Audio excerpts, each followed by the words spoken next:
Here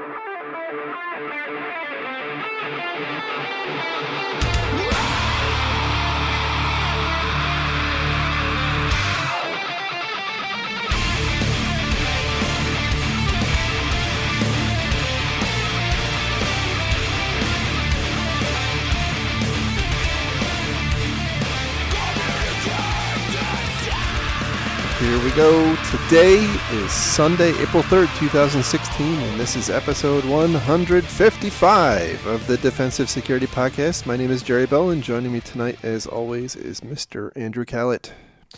Hey, Jerry. How you doing, sir? Doing well. How are you? I'm good. And, since it's a new month, we should announce our new sponsorship by Pokemon, one of your favorites. Oh, that's right. Yes. No, I'm just kidding, of course. April Fool's 2 days late. That's right. But no, things are good. It's Sunday yet again. It seems like these weeks just fly by, though. Yep. And the weekends are faster. I spent most of my day today taking mulch and taking it off a pallet and spreading it around my yard, and somehow that's supposed to do pretty things. I don't understand, but this is what you do when you own a house in the suburb, I guess, is you take wood and spread it over dirt or something. I don't know. The life of an InfoSec rock star. I guess. I don't know. So, anyway, before we get started, the thoughts and opinions we have on this podcast are ours and do not represent those of our employers. What you just heard there is Jerry not the least bit interested in my mulch story. That's what that was. Wow, did you pick up on that? Hey, we do have some exciting news, by the way. Yes, we do. You want to hold that as a teaser for the end of the show? Sure. Yes. Yeah. For those who may or may not actually listen to the end. That's right. Mm-hmm. All right. So, we have a couple stories for you tonight, and the first one comes from the Cooley.com blog. Cooley appears to be a law firm in California, and I included this one because this story is making the rounds right now in the InfoSec community. Basically, the story is that earlier in the year, the California Attorney General released a breach report where they analyzed a couple years of breach data, and there wasn't really anything revolutionary in there. Lots of, the progression of breached records is going up and whatnot. But the thing that is causing all sorts of consternation is that the Attorney General, or at least whoever wrote the report on behalf of the Attorney General, basically appears to be planting a flag that says that failure to follow the SANS Top 20 critical security controls constitutes a lack of reasonable security. And wow, as a blanket statement for all organizations, regardless of their risk appetite. Yeah, and so that has caused a lot of consternation because the SANS while it is the top 20, and that's actually not SANS anymore, it's the Center for Internet Security. While it is only 20, actually underneath each one of those controls are 10 or more, 5 to 10 more detailed controls. So it's actually like 100, over 100.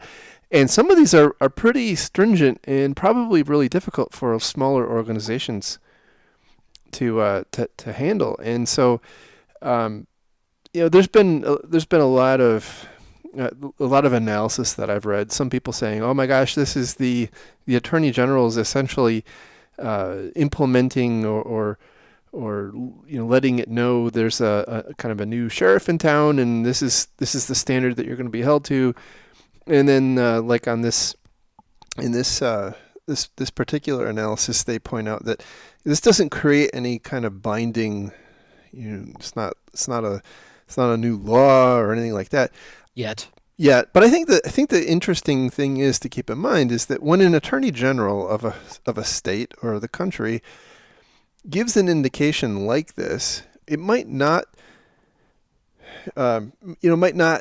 have the force of law. However, it probably does signal an intent that would identify who and when they would go after, an offender. Well, I wonder if this boils into all sorts of other stuff too. cyber security insurance or liability in breaches and lawsuits looking for guidance. I mean, these sorts of things. It looks like a reasonable quote unquote control, but is a highly complex thing. But there's all sorts of organizations and constituents out there who don't fully understand the implications, who are looking for an easy button. So if they can kind of jump onto, well, the General said this, we'll just use this as standard for X. This could have all sorts of implications.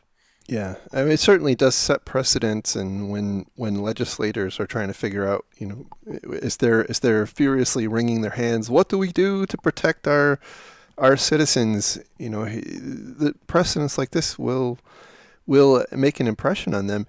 I think the other concern I would have is, when you look around the industry, it's even kind of regardless of the particular dispensation of this.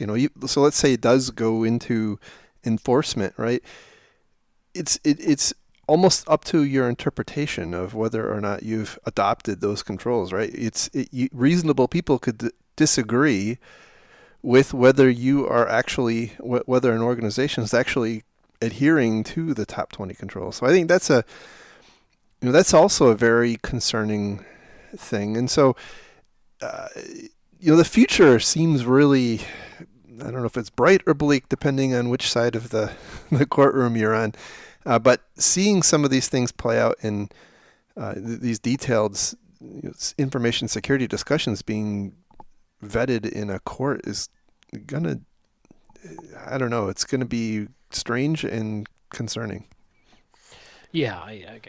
Also, to be clear, by the way, I do support and think that the top 20 controls from CIS are pretty valid and they're good advice. I'm not dogging on that at all.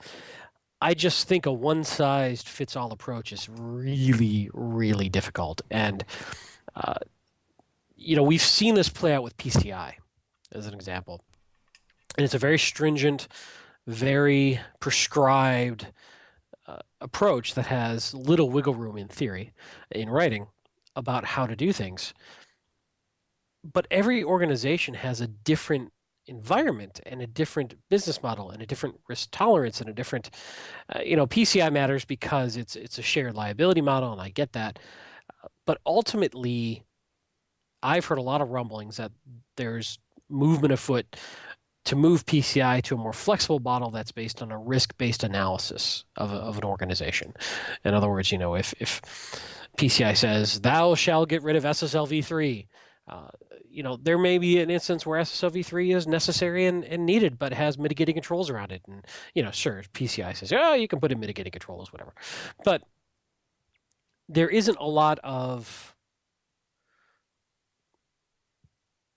wiggle room, and there's not a lot of room for individual uh, sort of risk tolerance and risk decision making around that world. And so when you see these sorts of, this is your minimum requirement for reasonable security, I fear that we're going to start losing some of the baby with the bathwater. Though, to be brutally honest, the upside of PCI is it's a big stick that is easy for a lot of organizations to understand, and it's easy to measure against, and it does get people to do things. So maybe maybe we're failing on our own, and so maybe we do need the stupid easy way of saying you have to meet this stuff, just to you must be this tall to ride kind of thing. I don't know. I certainly don't like it though when legal entities start getting involved in prescribing these sorts of things.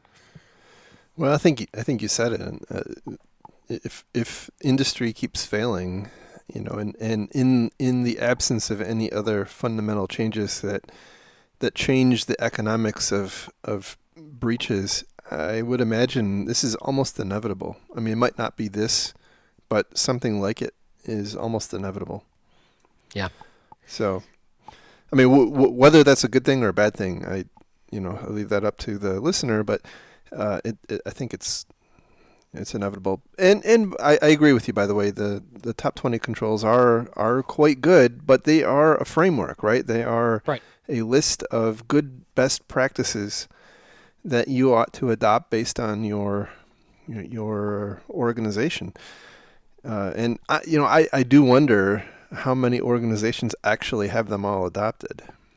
And I think I didn't really mention it in the intro to this, but the idea here is that if you as an entity are compromised, your whether or not you adhere to these top 20 controls, if the one of the interpretations of this statement is correct, the Attorney General might say, well, you clearly weren't doing your due diligence, and therefore we're going to come after you. So that's the Right. that's the problem. I don't think there's any discussions about proactively auditing companies against the SANS top 20. It's more, if you're a Target or a Home Depot, and these top 20 controls, I guess, would be seen as something of a safe harbor.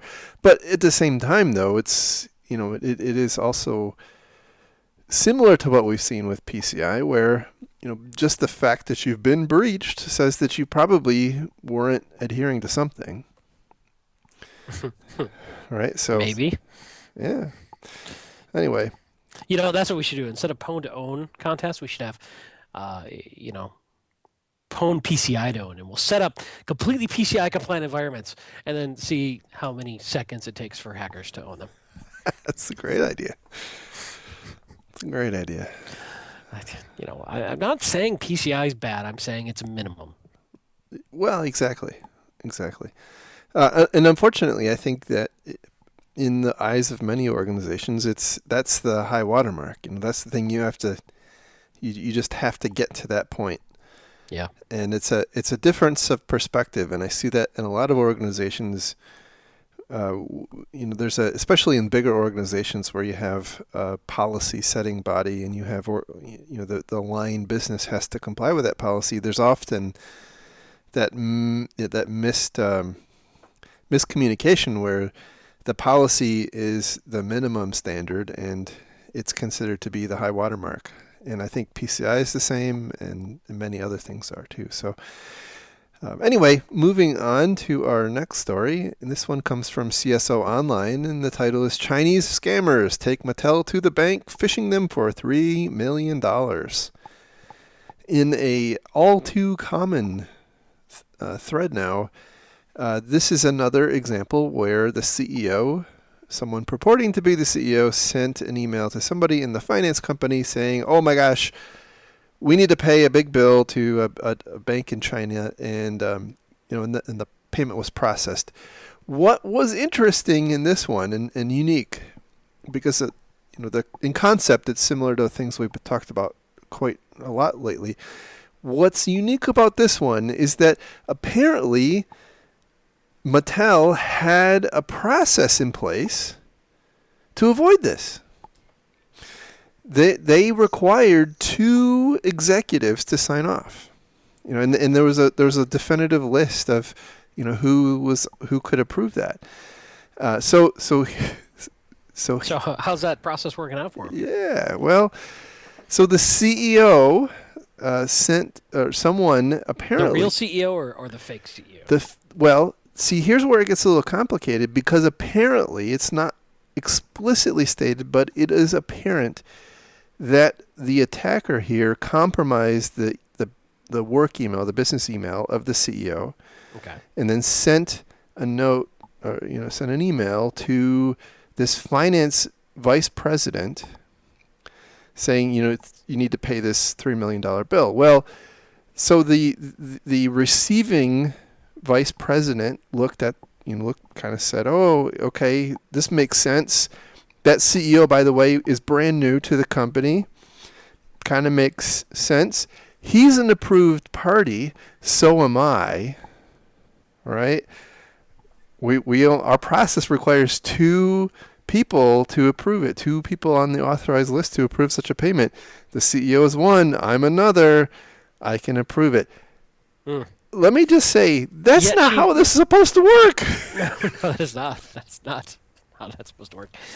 Because she didn't actually do any checking or any sort of investigation for her own mindset to know that this was an actual valid transfer. She just followed orders. Well, and yeah, and I think if you have a process, I mean, this is what separation of duties is all about, right? You can't have someone be an originator of a transaction and the approver. It just you will end up with this stuff, either accidental Yeah. or intentional. That's said by somebody who really likes red tape and doesn't know how to get things done in today's fast, high turnover environment. Yeah, that's true. You Especially need to when be you, agile. yeah, yeah. I'm gonna go set up a bank. I'm gonna go set up a bank in China because apparently this is there's some money there. Why you got a dog on finance, using DevOps? Why? You're Oh just an man, old angry man who doesn't understand what it takes to be successful in today's world. you're right. You are absolutely right about that. So, in working in Mattel's favor, by the way, the transfer actually happened on a bank holiday, and then the vice president apparently mentioned in passing the transaction to the CEO, who denied having requested it, and Mattel was able to contact the banks and put a stop to the transaction, and in fact, didn't lose any money apparently. So that's I lucky. This is a bit of a shark attack type story where we're seeing all the instances of this happening. We don't know how often a bank transfer like this goes without a hitch, right? These sorts of phishing scams and illicit transfers could be 0.001%. We don't know. But the knee jerk reaction is, well, maybe we put a hold on these sorts of transfers for 72 hours for confirmation, which would, again, slow down, honestly, seriously, slow down business. But that's sort of the thought I have initially. But then again, it could be such a small portion of these sorts of transfers that sort of bank level, heavy-handed way of dealing with this problem may not make a lot of sense.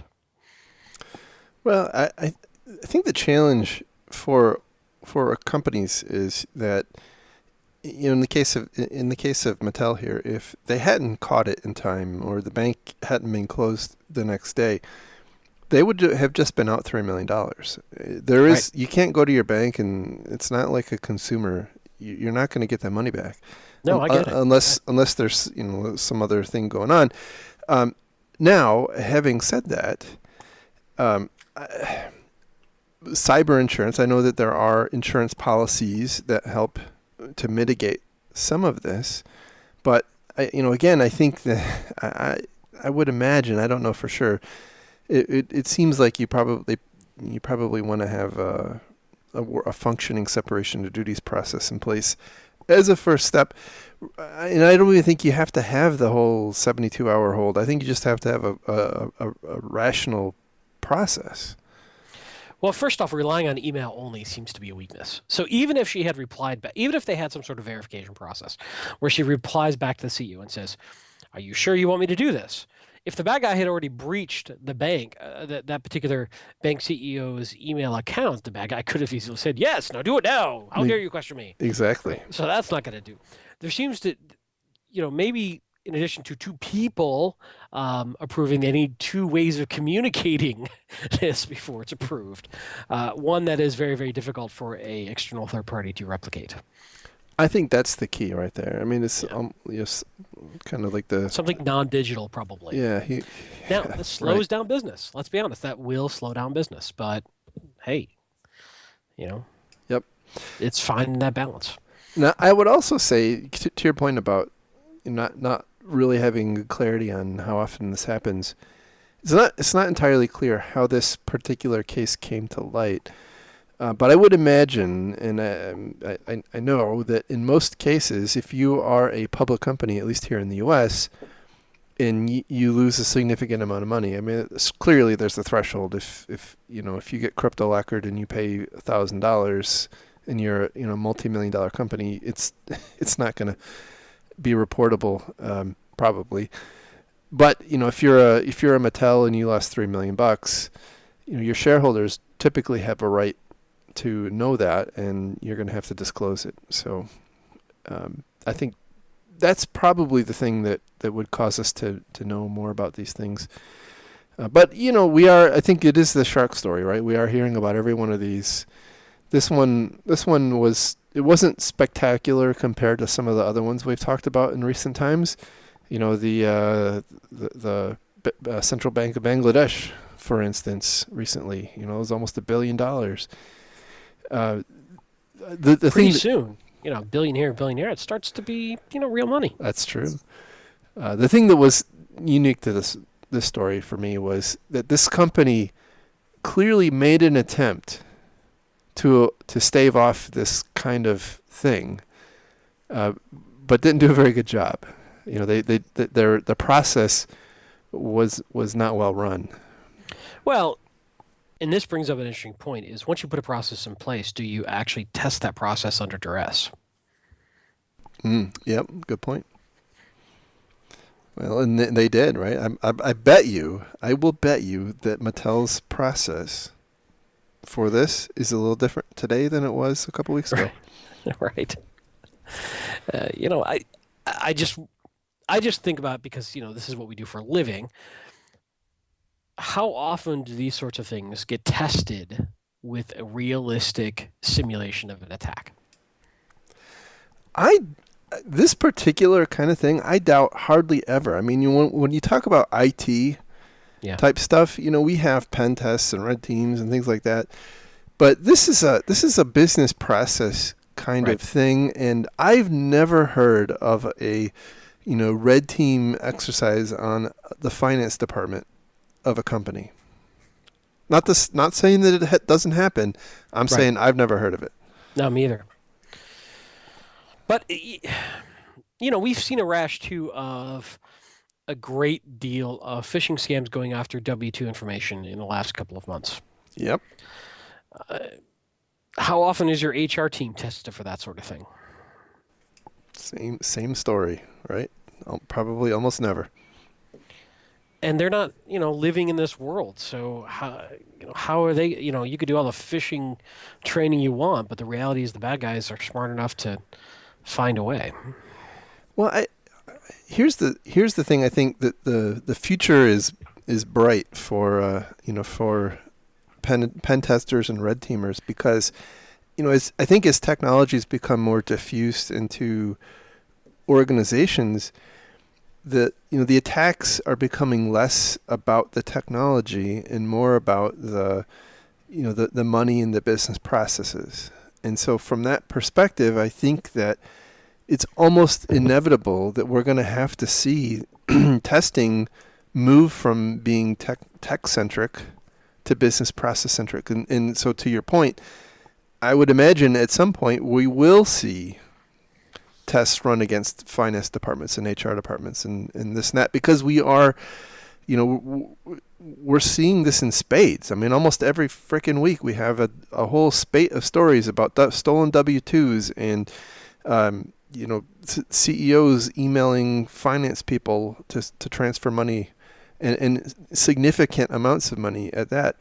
And these things are easy and profitable for attackers to pull off. And I've got to believe that the average pen testing and business consulting companies, if they aren't already, are starting to offer that kind of a thing. I don't know. I don't have any insight. But and aside from maybe a pen test, also perhaps our red team, just a business process review from somebody who thinks like a bad guy. Yeah. Here's a gap in your process. Here's how I could exploit this. We Right. When you're dealing with this amount of money, it seems prudent. Yeah. Oh, in my mind. Absolutely. And I think the challenge is that a lot of finance controls. I mean, finance controls are very old and kind of battle tested, but my view is they are very, very focused on the individual bad actor. They don't often have any compensation for collusion. And when you start adding the technology into the mix, now you have you kind of have the opportunity for a collusion, like, I mean, even if it's not actual collusion. You just like saying the word collusion. I do. Collusion. There you go. It's a collision of collusion. I feel better.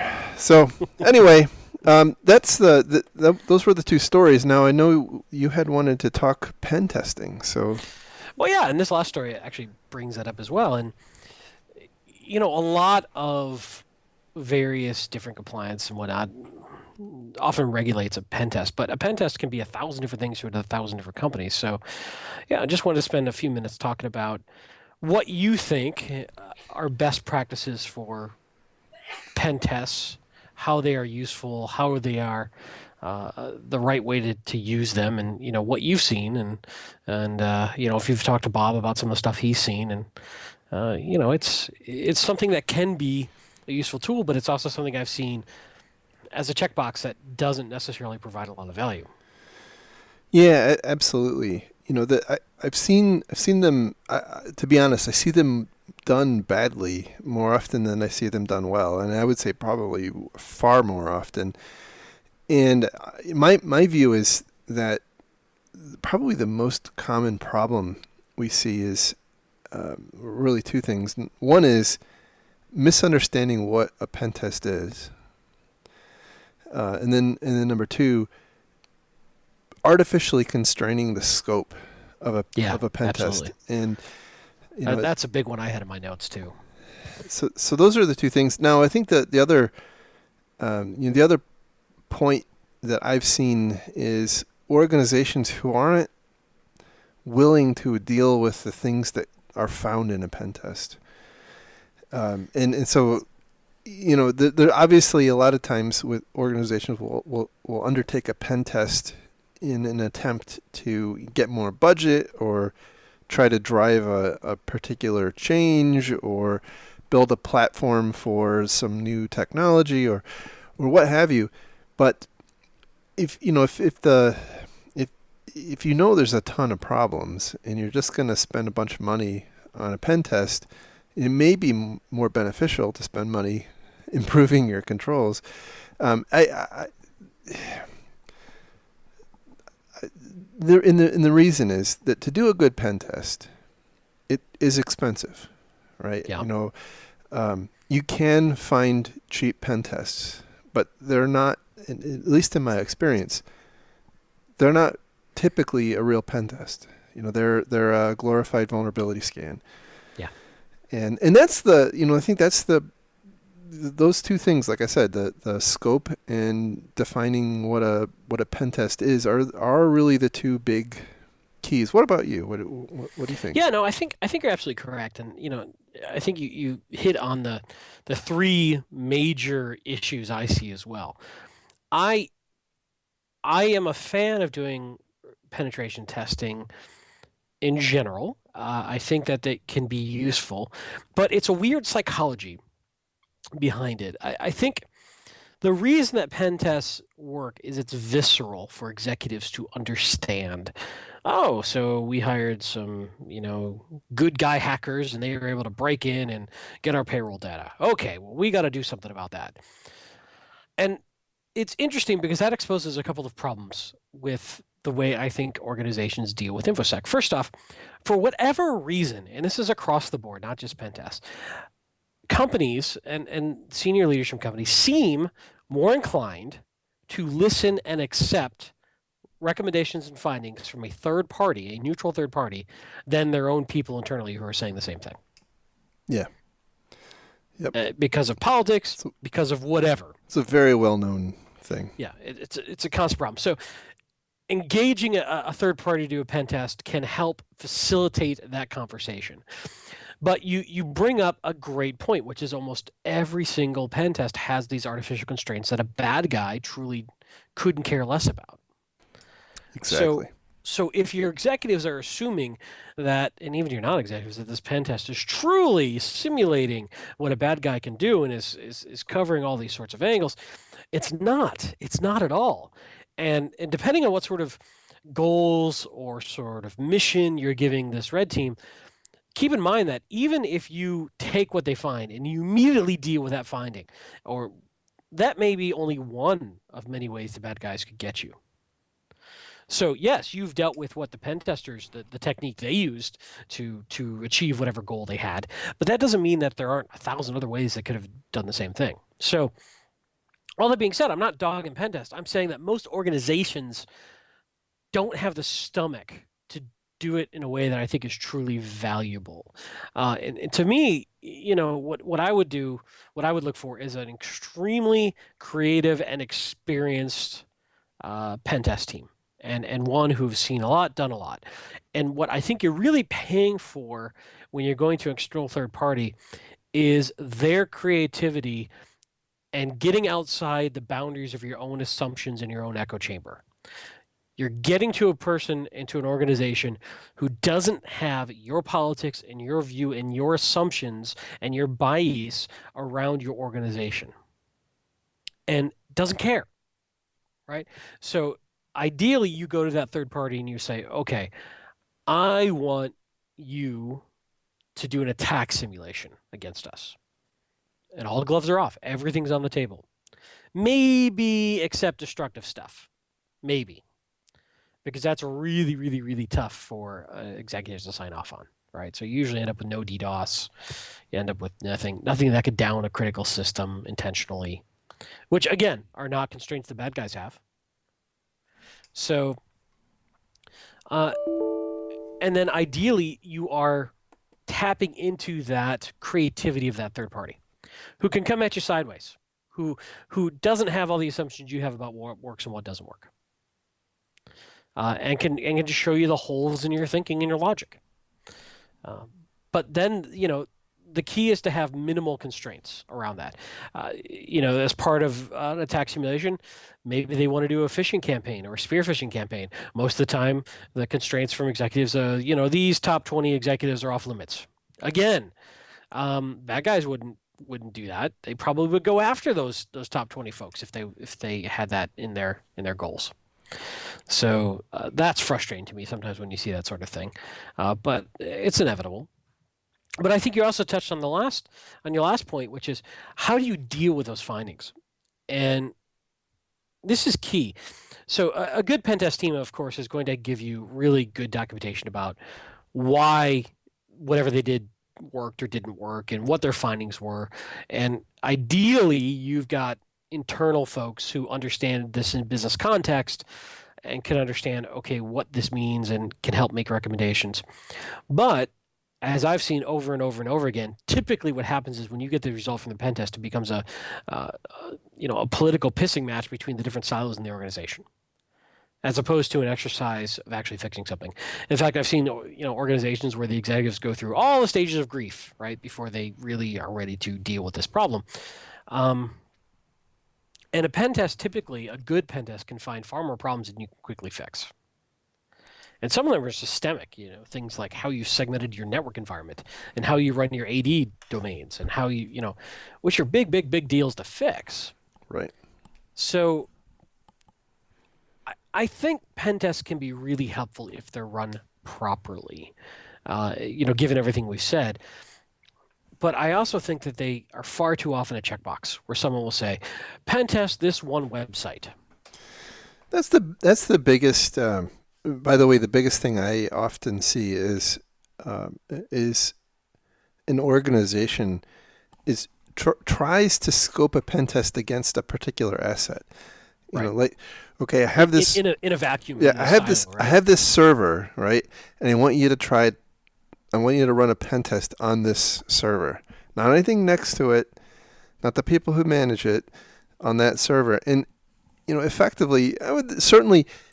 There's value if the pen tester can find something with that. That's a valuable thing.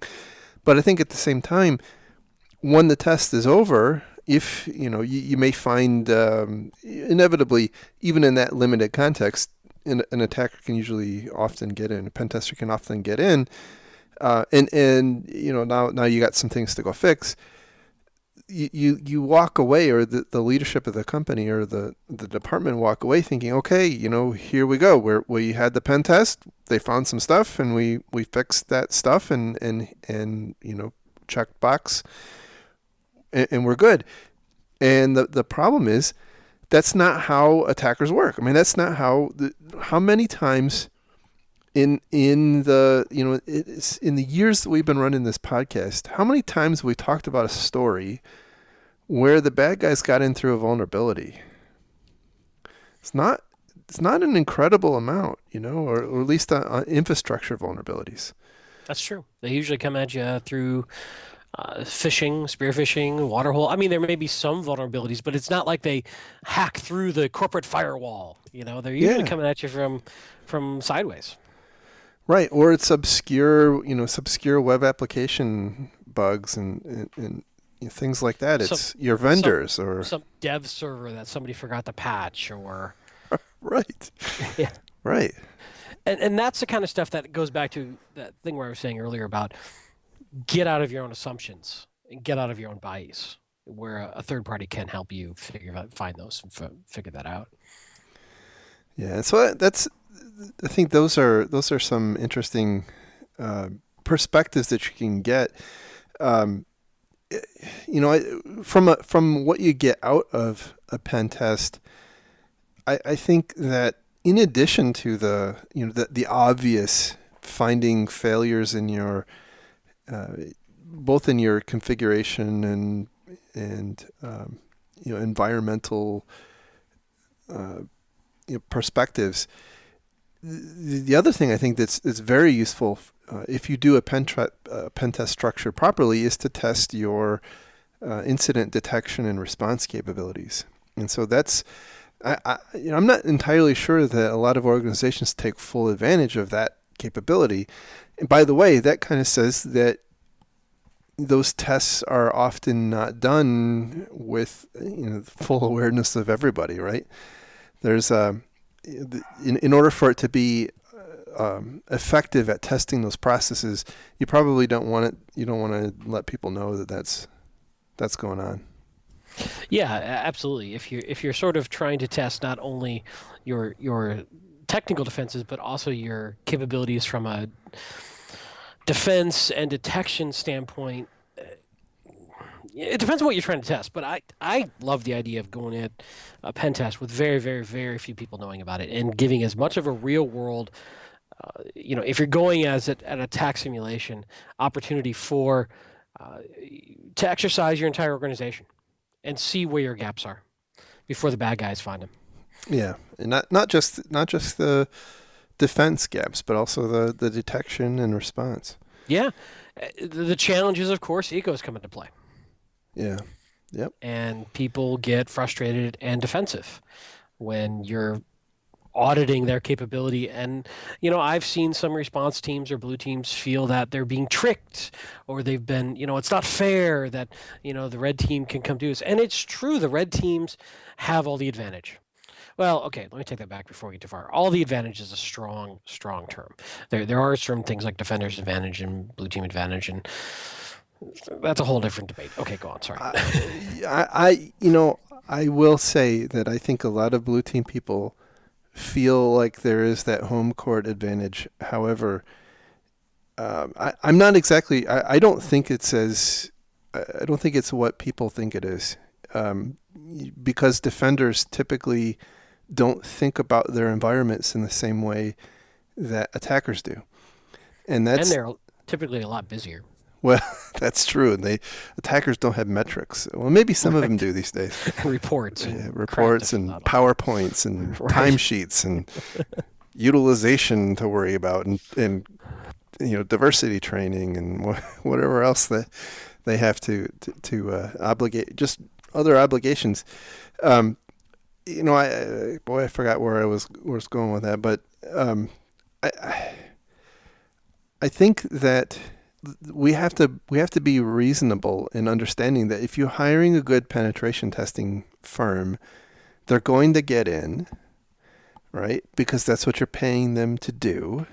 Yeah, I would say so. I would hope so. Right, and if they don't get in, one might ask if you've hired a competent firm, right? And so that kind of says that the management of your company, if you are responsible for establishing one of these tests, it's really incumbent on you to set the proper expectations that once you get that report, leave the pitchforks and torches in the closet, because that's not what this is about. It's not a search for the guilty. Oh my gosh, who failed? It is about continual improvement. It's about finding things that need to be addressed and then prioritizing them. And by the way, some things you may say, we just can't address that, or we're going to have that's a business choice Right. at that point. And I think a good pen test is going to find stuff regardless of your ability to fix it. That's a different discussion. Right. I agree with you in general. You want to come up with a mindset of, hey, we don't want to. This isn't a witch hunt. If you're dealing with the results of an external pen test. And in general, I agree with you. The only thing I bristle at is you hear this as common management advice, right? Don't, it's not anybody's fault. We're just here to fix the problem. Well, yeah, sometimes it is somebody's fault. And sometimes people are incompetent and they need to be fired. Well, okay. I just fair gotta enough. throw that out there because That's fair. that is something I hear all the time, and it drives me batshit crazy because not everybody is good at their job, and sometimes people need to be held accountable to their failures. Now, bringing this back into the context of a pen test, this is more of something like, hey, you've had this pointed out for 3 pen tests in a row. You still haven't fixed it after you've been ordered to fix it. Pack your shit and get out. That is what I mean by held accountable, but not, wow, this completely, we didn't expect this and we didn't find it, so Bob, AD admin, you're fired. That's not what I'm saying. But I'm saying if you have incompetent people and they've been told that they need to do things better and that sort of stuff, sometimes it is the fault of the person, is all I'm trying to say. Yeah, well, certainly that is true. I am a cranky bastard. I understand that. I will say that if if it becomes a common thing for people to get fired in the wake of a pen test, you can expect pen tests to become pretty damn unpopular activities. You're right. And I probably should have divorced that mini rant from this conversation, because you're correct. Because if there becomes a negative feedback loop in terms of personal career around these things, much like metrics, becoming you're measured against metrics, people start gaming your metrics. You do have to be careful with that. I agree. I just say in general, whenever I hear somebody say, well, we're not here to point fingers or, to blame anybody in particular, every so often it is somebody's fault. Yeah. Now I will say one thing that I think is particularly important. Really two things. Number one is you need to look for repeat things, right? And so it is one thing to say, okay, we found that we weren't patching that server, or we weren't, changing default IDs for this one application or whatever because it wasn't on the radar or whatever, right? One of the things you want to look at is, and we talked about this, I think, on the episode where we were driving back from DerbyCon, right? The kind of the maturity level of pen testing, and you don't want to see that same finding next year, right? Or next time you run the test. If you as an organization have decided to fix that problem. True. Yes. Yeah. That's right. And then the other point I'd say is, looking at who's testing, right? So one of the things that you should be thinking about, if you are serious about setting up a pen testing process, is evaluating the effectiveness of your pen testing firm and determining if you should have other companies, right? So one of the common things for mature organizations is to rotate testing companies. Great point. I completely forgot about that. Absolutely. And the reason is that it should be pretty obvious, right? But different companies and different people, personalities within those companies, will focus on different things. I mean, it's kind of like any kind of government auditor, right? They'll have their own little pet thing that they like to go hammer on. And if you expose your environment to different kinds of pen testers, ultimately you're going to get better coverage. The other thing that I will say, and this is something that I saw in the FFIEC's recent cybersecurity assessment tool, which I thought was, when you think about it, after I say it will just be very intuitive. But Having some kind of an independent function in your organization, setting the scope, and we did talk a little bit about this before, but having some independent organization, not necessarily your security organization, and not your IT organization or whoever's delivering your IT services, they shouldn't be the ones necessarily setting the scope of your pen test. It should be somebody who's kind of divorced from that those functions, because otherwise I think that you get into that conflict of interest. Well, don't pen test that, because that's that's out of scope. It Right. Absolutely. we that's the dev environment. But that's where you're going to get hacked, right? So And the bad guys don't care. They'll pivot and look for holes and look for ways to take 6 hops to get to what they really, really care about. Um, yes, but one other thing you brought up that I wanted to just add a little bit onto is using different companies. One thing I will find is that the skill set of different companies and different people within those companies is also highly variable. So, it really, really depends on the methodology and the skill set of the people involved who are doing the testing as well. And it's really tough to find really good quality pen testers that don't come at a premium price. And even if they are expensive, they may suck. It just depends on the organization. These guys are in high demand, and I've seen a lot of turnover and rotation of those guys at high end companies. yeah, yep, absolutely. So when you engage a pen testing company, what do you do? I mean, how do you figure out if they're worth their salt? That's a tough one. I mean, I typically will ask for copies of their deliverables, and I'll look to see how they explain the deliverable and how they explain the findings. Uh, I will typically try to find other people who've worked with them and talk to them off the record.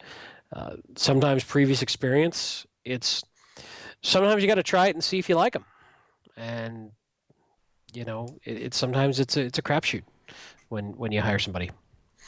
But I think part of it is ideally don't just talk to the sales guy at the company. Try to talk to the people who actually be doing the testing. Figure out their skill set, their experience, their background. Try to understand what it is they plan to do. Usually, in talking with the organization, you can get an idea of where their strengths and weaknesses are. You can usually find out if they understand business and if they understand more than just technology. Because a good pen tester, I think, goes far beyond just knowing how to breach a box. They need to understand that breach in context of the business to get at the assets that matter. If we're doing a sort of an unbounded attack simulation, for instance, if I'm working for a bank, or whatnot, and I happen to work for a credit card processor, maybe I would go to an outside company that I might hire for a attack simulation and say, I want you to get my credit card data, and that may be all I tell them, and then interview them a bit and say, how would you go about that? Do you think, or what do you think that would take? Mm-hmm. And start to get an idea of how they think through that problem, and can evaluate them there. But the challenge is with an organization like a good high-end pen test company. They're selling their reputation, and in many ways, that reputation is dependent on their process and their people. Those people rotate a lot, in my opinion. So even from year to year, that same company could be highly variable in their capabilities. So it's tough. I don't know that I've got a magic answer to that problem.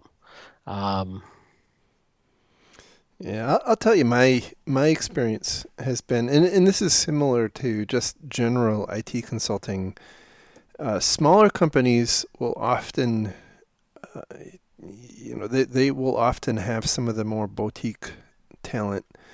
The larger companies, my experience has been that unless you are really astute and are on top of your game as a customer, will that they tend to be body shops and will, as you mentioned, they have lots of turnover, and so they're constantly trying to cut new talent into the rotation, and you really do have to be careful that you're not getting even if you even if you go with a highly reputable pen testing company, you want to make sure that you're getting someone who's very experienced, right, and not someone who's kind of fresh out of college or what have you.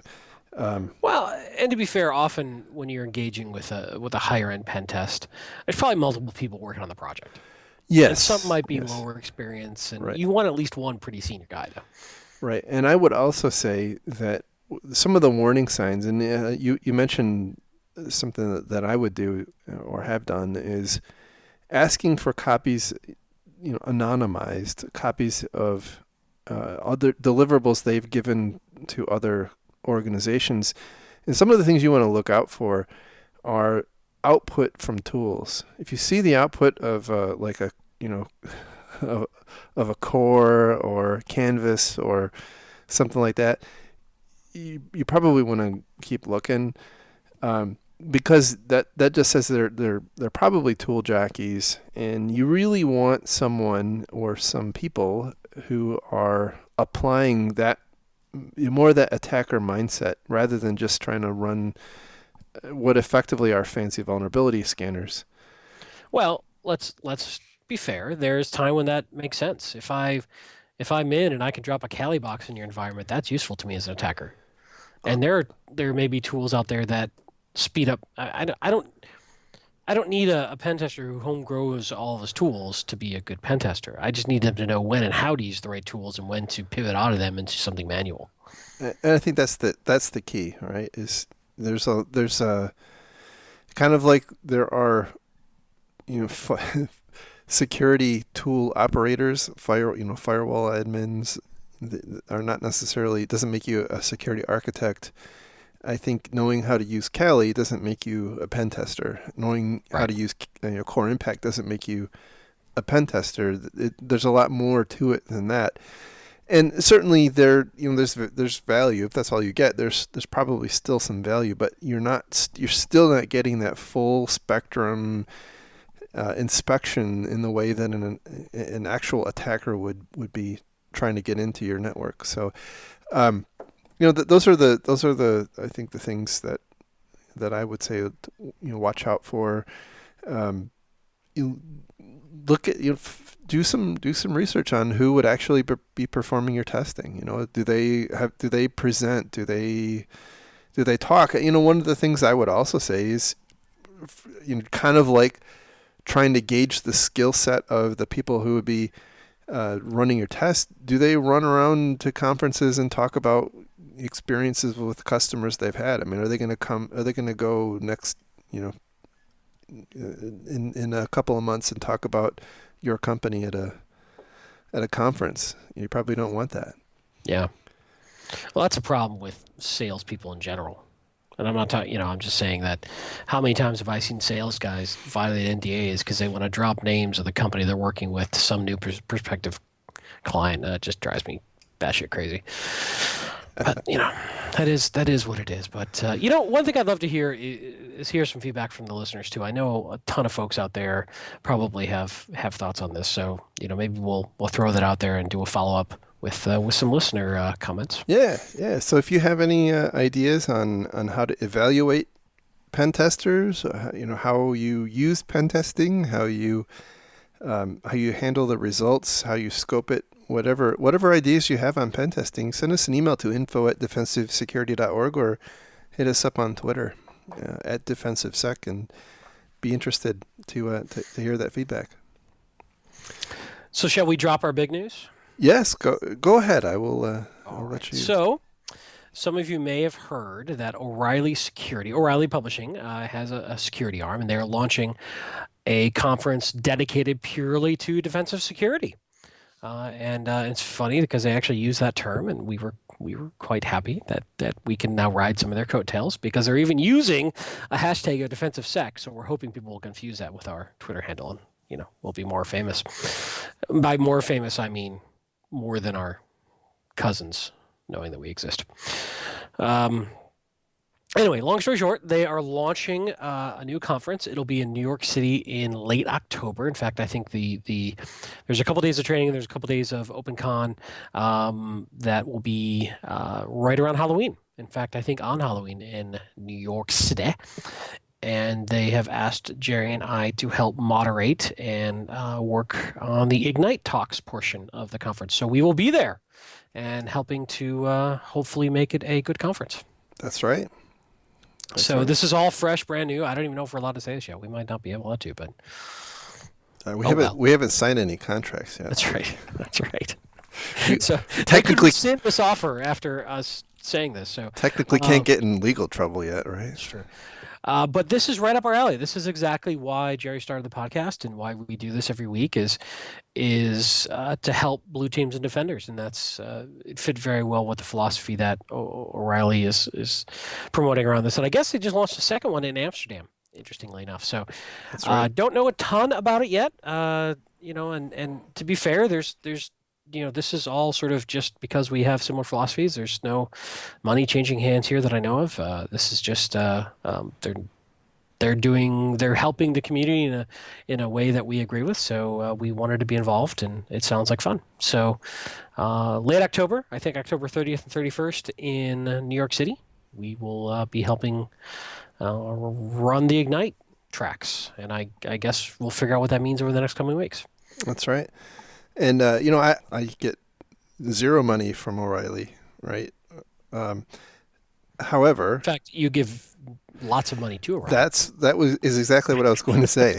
Um, Sorry, so I didn't mean to steal your joke. I was gonna plug their they have this service called Safari Books Online, which I've been a subscriber to for a while. It's relatively expensive. It's like $400 or $500 a year, but they give you access to not only their library but lots of other publishers too, like No Starch and others. And it's the apps are somewhat limited. I think you can read it on your PC, and there's an iPhone app and an Android app, and that's basically it. There isn't like a Kindle version of it, but it's a really a great thing. I probably saved money even though it's so expensive. If you go through more than about 10 books a year, you probably come out ahead. So I think that's a great resource. It is very current titles. There's also pre-release books. It's heavily slated towards technology and security. Along with that, they also have a uh, new newsletter, an email newsletter. I think it's weekly for security, which I thought they've the most recent one had a really interesting article about risk assessment. So I'll put the link into the show notes about that. Anyway, should be fun. Hopefully, we get to see some people. I certainly am passionate about trying to help better the security industry. So I'm going to look for opportunities to do that. Indeed. So hopefully, we didn't sort of break the news too early, and this all, all works out. Yeah. And if it doesn't, just ignore everything we just Right. said. Yep. So just to be clear, the conference is October 30th through November 2nd this year. Good deal. In So, New York City. and I will be fresh off my honeymoon, so There you go. that'll be. And there's a lot of good people involved with this. If you look at like the committee members and It's kind of the who's who of InfoSec. I mean, don't know why especially now that we're here. maybe we'll eventually get on the E-list of InfoSec celebrities, We're getting there. slowly but surely. Yep. Anyway, Cool. That's all I got. thank you very much. And thank you all for listening. Thank you again to our Patreon sponsors. I continue to be amazed at people who donate money to help the show going.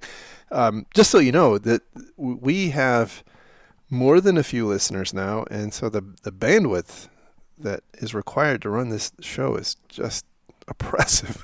So, yeah, that it is definitely much appreciated.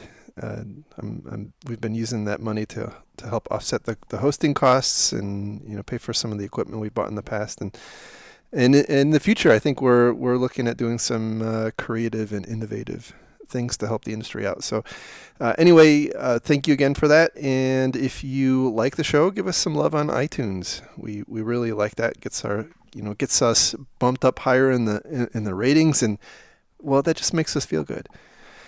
You can follow the show on Twitter at DefensiveSec. You can follow Mr. Gallad on Twitter at Lurg, me on Twitter at MaliciousLink. You can get the show notes with links to the stories we talked about on our website, www.defensivesecurity.org. And with that, we will talk again next week. Have a great week, everybody. Thanks, as always, for listening. See ya. Bye.